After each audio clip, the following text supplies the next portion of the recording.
The biggest thing I can say is thank you. Thank you for being, I say family to me. I've grown to treat my players here as family. And I appreciate the relationships that I've had and the ability to be here and be part of the culture. I remember telling them, don't let them shoot. Make you play defense. And you could at that time, I'm very fast level. On top level, always stay in summer. In summer, yeah. Always summer. Always summer. Yeah. When fall coming, rest.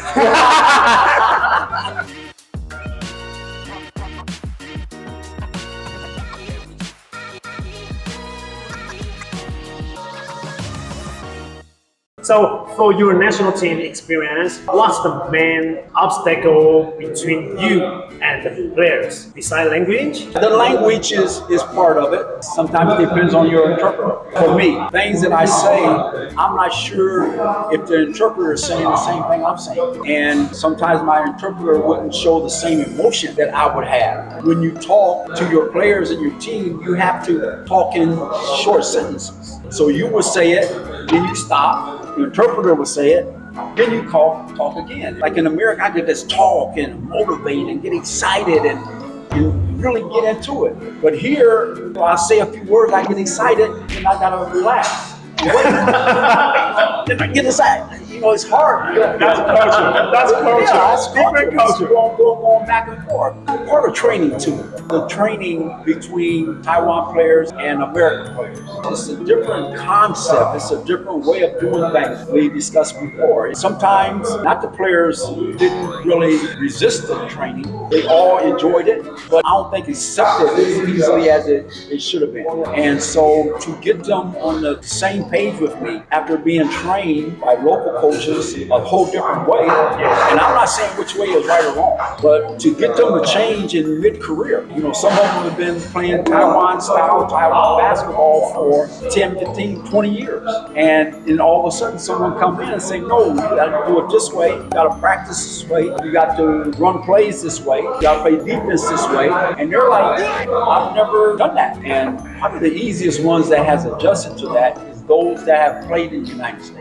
You know, like Ray and Kevin, played in Vincent, yes, yeah, Sean, yeah, for a little while, you only played a little while. You know, they understood these concepts. For example, Lee, you would understand this, that most local coaches will start with a lot of running. It's always run, maybe to get in shape. And it's not a bad idea. I'm not saying that they were wrong and I'm right or American way is right. But I've always believed that you get in your best shape by playing the game.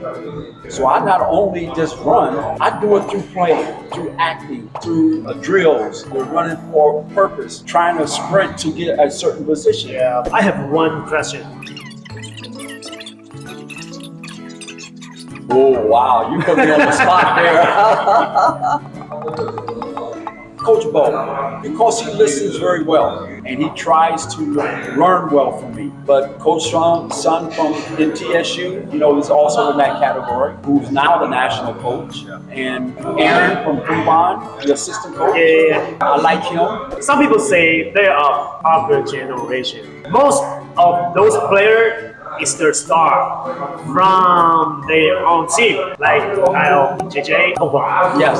What's the difference from those players? Well, most of those players that are really stars on their team now, they all have Parker generation. Yes, my generation. I think they've been criticized for that. Lately, like in the Asian games, I had a lot of my local guys, and I think I received some criticism for having those guys because they're the only ones that agreed to come or was allowed to come. And many people say, well, you're not growing the younger guys. But yet, in our latest university team, we played again in the SBL tournament. Were you playing in?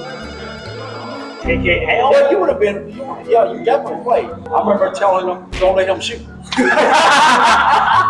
Make you play defense. And you could have at that time, I'm very fast. Well, you still playing top of the game basketball. On top level, always stay in summer. In summer, yeah. Always summer. Always summer. Yeah, summer. No one can beat me. So he might be a good national player. Only early summer. Only summer. When fall coming, rest. In America, particularly the African American players, they have a hunger to be successful. They have a hunger for wanting to get out of sometimes very visible condition. And their only way to do it is through basketball. Now, I'm not saying that Taiwan players don't work hard, and they do. But you take like a Kobe Bryant, he'd get up 7 in the morning and play. He played in the afternoon and he plays at night. And I've had some great players like a Chris Paul or Tyson Chandler and David West, guys that have won championships. That's the thing that drove them, was to be better and to put in more hours than the next guy. Because that's the only way you're going to make it in life. You got to outwork your opponent. You got to outwork those that are holding you down in order for you to get up. I think Thailand player is like lack of competition. Like I'm here to kick your ass. Like Kobe, LeBron. Right. You know Yeah. what? Maybe the Beast. And Amigo. Amigo and Beast and probably Ray. Right, yeah. Anyone could be the national team next star. Is there anyone you wish you could have on NT team? Any new guys? Yeah. Definitely. Right here, shooter. I love shooter. There's players that play in CCU, the champion of the college the last 2 years. You have the point guard. Right. And number 7, yeah. Number 7. I love him. But he cannot shoot. No, but he does everything else well. He's such a great passer. He sets people up to shoot. And Nigel Luka from Dreamers.